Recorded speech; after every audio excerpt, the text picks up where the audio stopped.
Welcome to studio one news. AP deputy CM Pawan Kalyan కు అభినవ కృష్ణ దేవరాయ బిరుదు ప్రదానం. ఆంధ్రప్రదేశ్ రాష్ట్ర ఉప ముఖ్యమంత్రి పవన్ కళ్యాణ్ కు అరుదైన గౌరవం దక్కింది. ఉడుపి క్షేత్రంలో నిర్వహించిన బృహత్ గీతోత్సవ కార్యక్రమంలో పాల్గొన్న పవన్ కళ్యాణ్ సేవలను, ధర్మ నిబద్ధతను గుర్తించి పర్యాయ పుట్టిగా శ్రీకృష్ణ మఠం మఠాధిపతి శ్రీ సుగుణేంద్ర తీర్థ స్వామీజీ ఏపీ డిప్యూటీ సీఎం కు అభినవ కృష్ణ దేవరాయ అనే బిరుదును ప్రదానం చేశారు. ఈ సందర్భంగా పవన్ కళ్యాణ్ హిందూ ధర్మం, సనాతన ధర్మం, భగవద్గీత ప్రాముఖ్యత గురించి ప్రసంగించారు. సనాతన ధర్మం, ఆధ్యాత్మిక శాస్త్రం పవన్ కళ్యాణ్. ఆంధ్రప్రదేశ్ రాష్ట్ర ఉప ముఖ్యమంత్రి పవన్ కళ్యాణ్ కర్ణాటక రాష్ట్రంలోని ఉడుపి శ్రీకృష్ణ క్షేత్రాన్ని ఆదివారం సాయంత్రం దర్శించారు. కనక కిండి ద్వారా శ్రీకృష్ణ భగవానుడిని దర్శించుకున్న ఆయన పర్యాయ పుట్టిగా శ్రీకృష్ణ మఠం మఠాధిపతి పరమ పూజ్య శ్రీ సుగుణేంద్ర తీర్థ స్వామీజీ ఆశీర్వచనం అందుకున్నారు. అనంతరం జరిగిన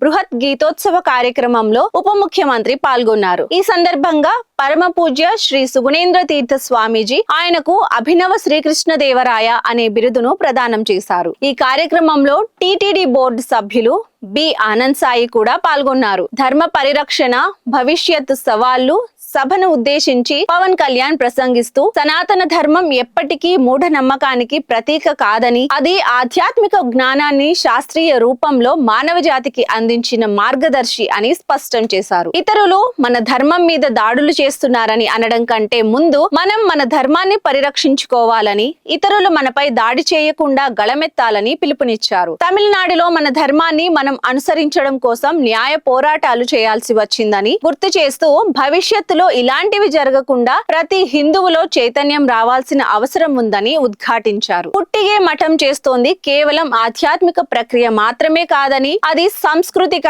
నాగరికత బాధ్యత అని ప్రశంసించారు. ధర్మో రక్షతి రక్షితః, మనం ధర్మాన్ని రక్షిస్తే ధర్మం మనల్ని రక్షిస్తుందని ఆయన గుర్తు చేశారు. భగవద్గీత రాజ్యాంగ స్ఫూర్తి. భారత రాజ్యాంగం యొక్క లిఖిత ప్రతిలో ఆదేశిక సూత్రాలు ఉన్న పేజీపై శ్రీకృష్ణుడు అర్జునుడికి గీతను ఉపదేశిస్తున్న దృశ్యాన్ని చిత్రించడాన్ని ఆయన ప్రస్తావించారు. ఇది కేవలం అలంకరణ కోసమో యాదృచ్ఛికంగానో వేయలేదని, సామాజిక న్యాయం, బాధ్యత, సమానత్వం, సంక్షేమం, ధర్మపాలన ఇవన్నీ రాజ్యాంగం తెలిపే విలువలు అని బోధించేందుకు గీతాసారం ఉపదేశించే చిత్రాన్ని అక్కడ ఉంచారని వివరించారు. ధర్మం నైతిక దిక్సూచి అయితే రాజ్యాంగం న్యాయ దిక్సూచి అని, రెండింటి లక్ష్యం న్యాయం, శాంతి, కరుణతో కూడిన సమాజమే అని తెలిపారు. కొన్నిసార్లు సనాతన ధర్మాన్ని తప్పుగా చూసి అవమానిస్తున్న సమయంలో మౌనం సరైన మార్గం కాదన్నారు. ఈ ధర్మ వాతావరణంలో ఎన్నో దేశాల నుండి వచ్చిన ఆలోచనాపరులు, భక్తులు కలవడం వసుదైక కుటుంబం అనే భారత ఆత్మను ప్రతిబింబిస్తుందని అన్నారు. నిష్కామ కర్మ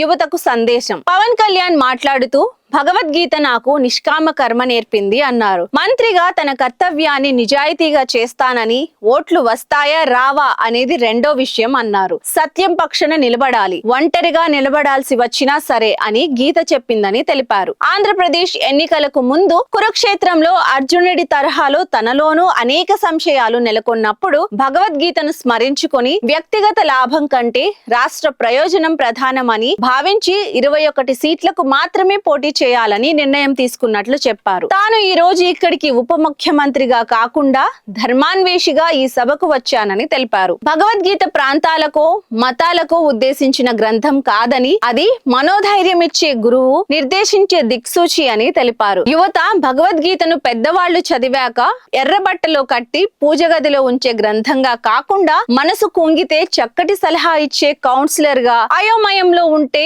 మెంటర్ గా చూడాలని సూచించారు. ప్రతిరోజు మనం విధి నిర్వహణతో పాటు నిత్య జీవనంలోనూ చిన్న కురుక్షేత్రాలను ఎదుర్కొంటామని, అలాంటప్పుడు భగవద్గీత నిర్దేశనం చేస్తుందని పేర్కొన్నారు. ఉడుపి క్షేత్రం ప్రధాని సేవలు. ఉడుపి క్షేత్రంలోకి అడుగు పెట్టగానే ఒక అనిర్వచనీయమైన ఆధ్యాత్మిక అనుభూతి కలిగిందని, అది ఆలయ పట్టణం మాత్రమే కాదని, భారతదేశానికి ఆధ్యాత్మిక శక్తి కేంద్రం అని కొనియాడారు. పరమ పూజ్య శ్రీ సుగుణేంద్ర తీర్థ స్వామీజీ దూరదృష్టి, తపస్సు, ధర్మ భక్తికి నిదర్శనంగా 1 కోటి మంది కలిసి భగవద్గీతను స్వహస్తాలతో రాయడం అనే చారిత్రాత్మక కార్యక్రమాన్ని సాధించారని ప్రశంసించారు. అలాగే 1,00,000 కంఠ గీతా పారాయణం ద్వారా వెలువడిన శక్తి భారతదేశానికి రక్షణ కవచంగా నిలుస్తుందని విశ్వాసం వ్యక్తం చేశారు. పుట్టిగే మఠాధిపతి, ఇతర మఠాధిపతులు ఇటీవల గౌరవ ప్రధానమంత్రి ప్రధానమంత్రి నరేంద్ర మోదీకి భారత భాగ్య విధాత బిరుదు ప్రదానం చేయడాన్ని ఆయన ప్రస్తావిస్తూ ఇది భారత సంస్కృతిని బలోపేతం చేయడంలో మోదీ చేస్తున్న దీర్ఘకాల సేవకు ఇచ్చిన గౌరవం అన్నారు.